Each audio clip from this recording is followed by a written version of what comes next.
We are checking out the new 3D printers on the market. As you know, we provide a series of 3D printers. So I'm just going to quickly walk you through what's on the market and what we can provide to all the industries, starting from education, Sketch Large, doing kind of PLA and all the fun stuff for kind of primary and high school.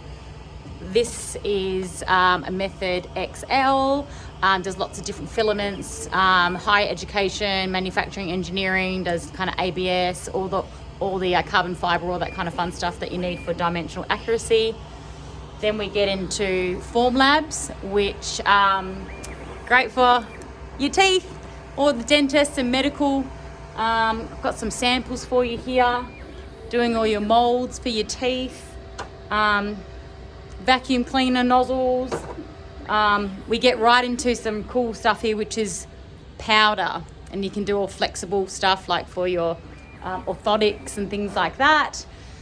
And then we come up to the Ultimaker.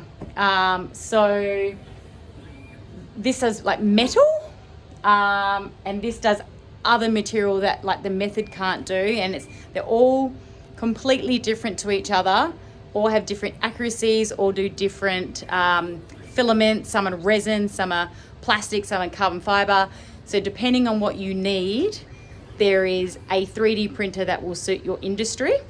So have a think about how you can revolutionize your business, adapt, and come into the 2024 and get one of these puppies, because they're awesome. Lots of cool stuff that you can do. The teeth are my favorite.